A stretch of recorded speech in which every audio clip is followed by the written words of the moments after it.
Penktadienio rytą pranešta, kad Vilniuje dega daugiabutis. Žmonės šaukiasi pagalbos. Pašilaičių gyvenamajame rajone kilo gaisras.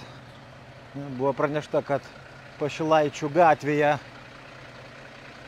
dega 9-aukštyje butas 7 aukšte.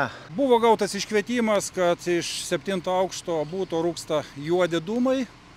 Pakeliui pastebėjom dūmų kamuolius, buvo paruoštas grandis, atvykus atvira liepsna, pro virtuvės ir kambario langus dūmai.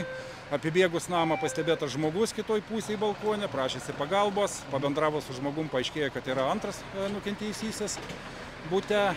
Tuo metu grandys pakilusi prie degančių butų durų atidarė duris laužtuvų ir diskinio pjūklo pagalba, pateko į butą, pirmą išvedė vyriškį, kadangi jisai arčiau buvo. Po to praktiškai iš karto rado stipriai nukentėjusią moterį, abu nukentėję perduoti į greitos pagalbos specialistams. Išdegė 3 kambarių buto kambarys, aprūko sienos, apdegė virtuvės baldai, uždūminta laiptinė. Greičiausiai židinys buvo kambaryje, tariamai, pasak nukentėjusio vyriškio, rūkymas lovoje. Viskas aišku. Dar prisistatykit žiūrovams. Vilniaus priešgaisrinės gelbėjimo valdybos 3-osios komandos pamainos vadas Vadim Ignatovič.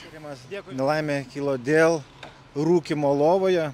Ir kaip skelbia ugniagesių statistika, daugiausia žmonių nukenčia neatsargiai rūkydami lovoje.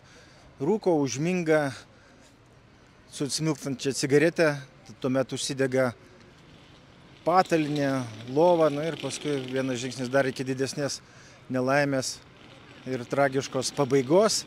Šį kartą atrodo žmonės pavyko išgelbėti, ugniagesiai suskubo laiku ir jau vyksta padarinių likvidavimas.